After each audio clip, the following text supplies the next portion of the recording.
proven leader and has managed organizations of over 250 people, and he is not a career politician. Do we like career politicians? No, I don't. Robby Wells is also the host of a television show, the Robby Wells Coaches Show, and that airs in the Southeast. After watching the general election unfold in 2008, Robby Wells made a decision to take a stand for the people of the United States of America. On November 21st, 2011, Robby announced that he's running for President of the United States as an independent. He has been endorsed by Liberty candidates along with Dr. Paul. His Mission Possible campaign has been the quote-unquote Plan B for Liberty. So everybody give a nice warm welcome to Mr. Robby Wells.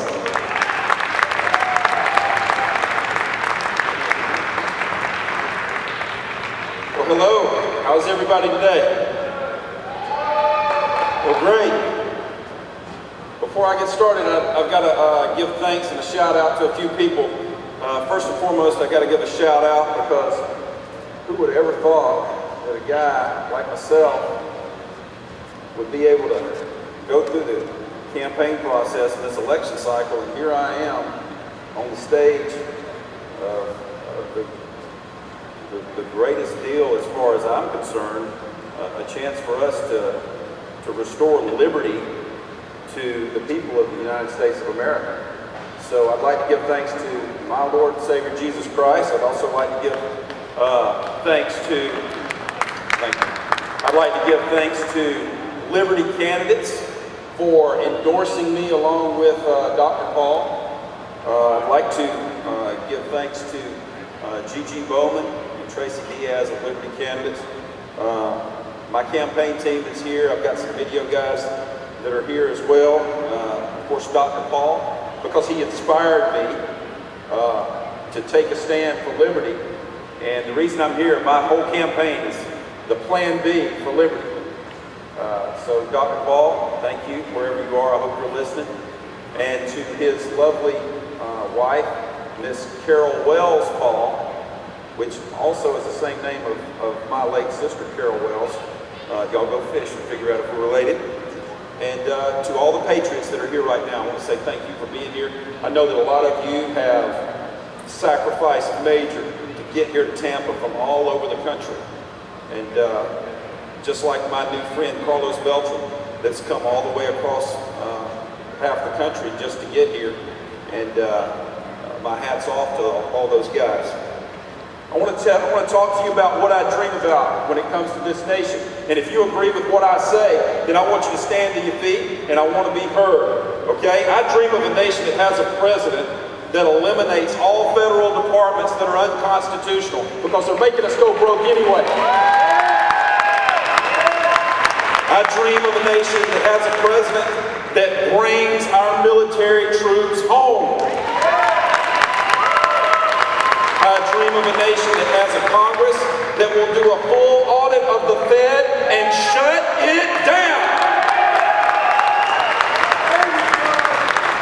I dream of a nation that has a president that will return the liberties and freedom to the people of the United States of America. I dream of a nation that will have a president of the United States that will push to repeal the USA Patriot Act and the National Defense Authorization Act. Why? Because they take away from your liberties anyway, and they infringe on your 4th and 5th Amendment rights. I dream of a nation that has a president that will encourage national energy independence, because all it's done is get us in these crazy wars anyway.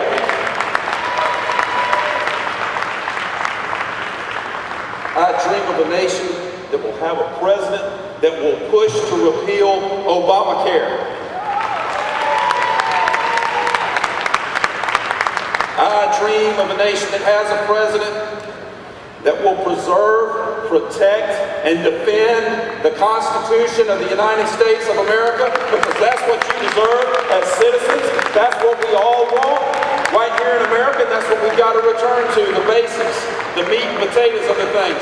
We think that everything that we've got going right now is for progress, but I'm here to tell you that what we've been seeing for the past 4 years is not progress. I want to tell you guys a quick story. Let me grab a sip of water real quick. I'm going to tell you a story about this young girl. She had just graduated high school. And she went away to college. And she was very talented. She was musically inclined.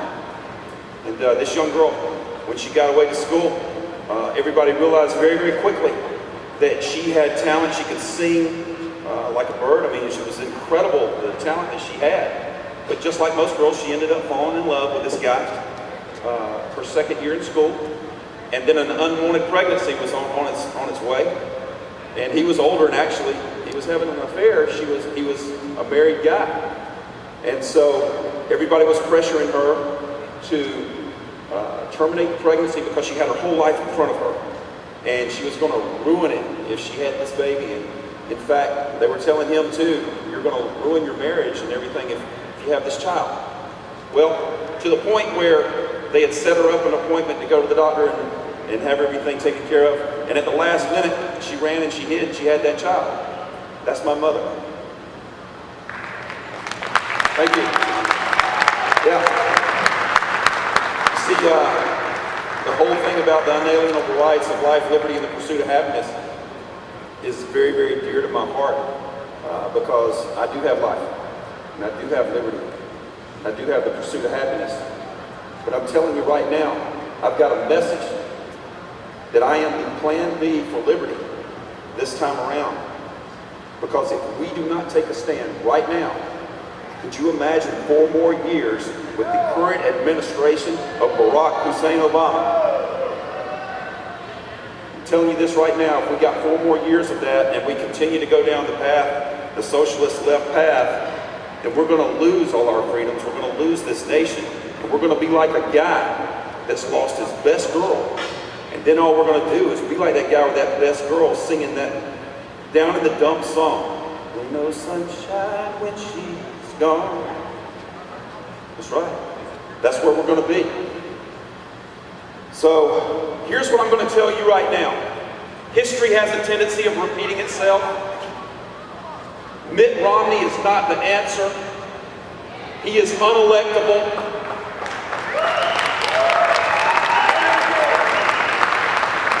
And here's why.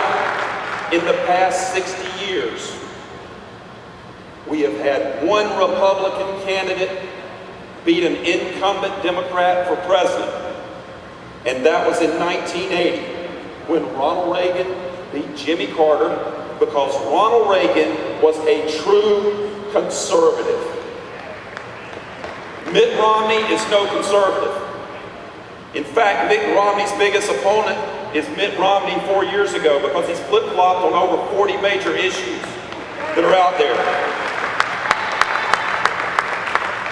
I mean, he's been on one side of the fence and the next side of the fence, and I've had reporters come to me and say, well, are you scared about Mitt Romney because he's on the opposite view of you with this? I said, no, I don't worry about that, because tomorrow he'll be back on my side, because he flips so much.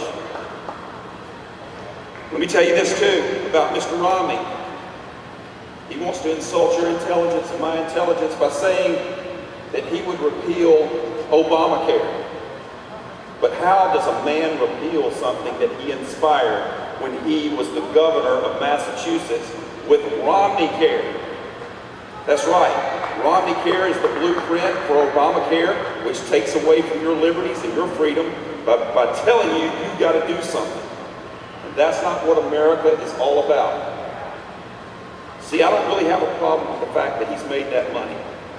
Mitt Romney's made all this money, and that's great, and that's good, and I'm happy that he's done it. In fact, the fact that he put his money in the Cayman Islands and in the Swiss bank accounts, he's got every right to do that. I don't agree with it, because he could have taken that money and invested it in the people of the United States, but he chose not to. And that's okay.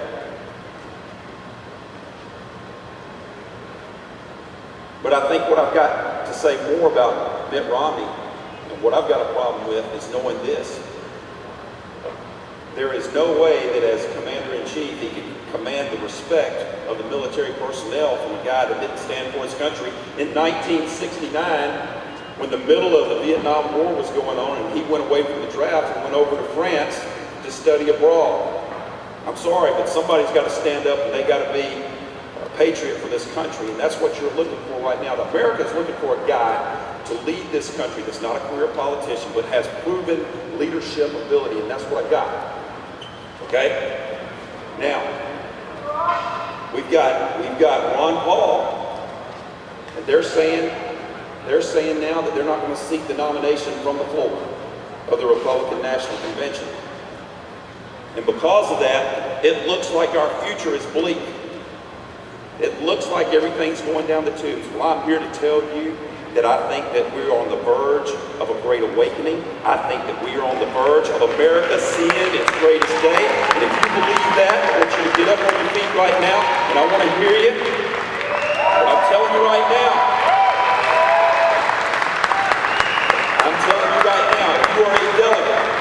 if you are a delegate, if you vote for Mitt Romney in that convention, you are voting for Obama. Number one, they agree on a lot of the same things. But number two, Mitt Romney can't beat Obama. So why would we keep on doing what we're doing and expect to get a different result?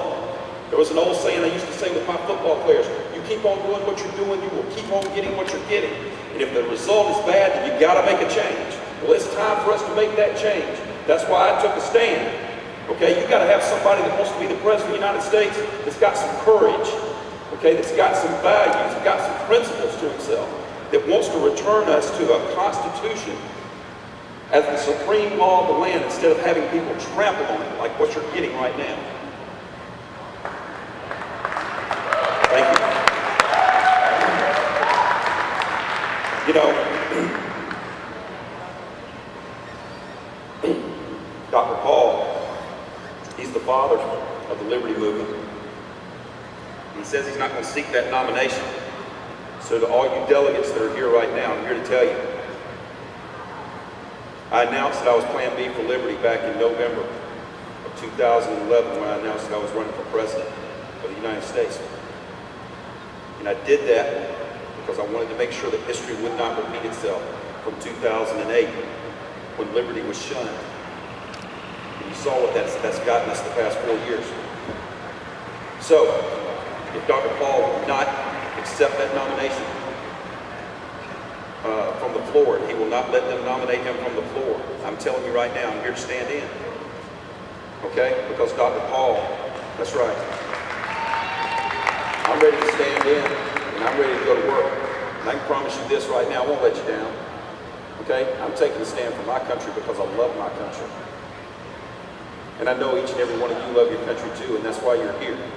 So, I know there's a lot of Ron Paul supporters in this room. Okay, this is PaulFest. Okay, and somebody asked me the other day, a reporter asked me, he said, Robby, how do you sleep at night knowing you're going down to PaulFest, knowing that you're running for President of the United States, and Dr. Paul's also running for President of the United States, and all of his supporters are so fired up about him, and you've got to get up there in front of them. How does that make you feel? I said, I sleep like a baby. He said, really? I said, yeah, I wake up every 2 hours and cry. But I'm the Plan B for Liberty. If Dr. Paul does not want to take that nomination, I've got a group of Republicans, okay, that are backing our campaign. And before you leave, I implore you, please come by and see me over here, all the delegates. I want to set up times with you. You've got a whole week with me. I'm staying here. A whole week. Okay, you can vet me. You can go ahead and figure out what I'm all about. I can tell you this right now. I'm not running for me. I'm not running for fame, and I'm not running for fortune. I'm running for the people of the United States of America.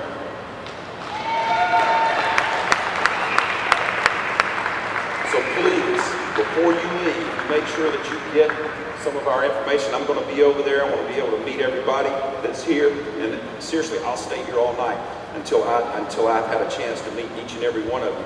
Set up a time this week that you can meet with me and my staff, and you can find out more about me. You can get on my website, which is www.electrobbywells.com, and you can find out about my game plan. Of course, being a former coach, my platform is called the Game Plan. I've got one more thing. President Obama, and I know you're listening, this message is for you. In roughly a week and a half, President Obama, you will be coming to my hometown of Charlotte, North Carolina, for the Democratic National Convention. And President Obama, you will be accepting your nomination at the Democratic National Convention right there at Bank of America Stadium, which is home of the Carolina Panthers of the NFL. And President Obama, I am here to tell you, you will be roughly 3 minutes from my house. And in the event that the delegates here in Tampa see it my way and have it in their heart to nominate me from the floor, and it works out that the miracle occurs for me in my favor, President Obama, I do not think that America can wait for our first presidential debate to be in Denver, Colorado. I believe that America needs answers, and they need answers now, because drastic times, President Obama, mean drastic measures need to be taken. So President Obama, in the event that I do get this nomination, in the event the miracle does occur here in Tampa, because you see, Hurricane Isaac is right off the coast, and Isaac means laughter. We will be laughing the whole way back up to Charlotte. So President Obama, for the 20 million Americans that are unemployed, and the 25 million Americans that are underemployed, and the 39 million Americans that are living in poverty, and the 149 million Americans that are existing on low income, and for the 98% of us that are considered middle class and below, and for the millions that have lost their homes to foreclosure, President Obama, I challenge you to a debate on the 50-yard line of Bank of America Stadium. You're in the middle of the Democratic National Convention. President Obama, I have 2 words for you.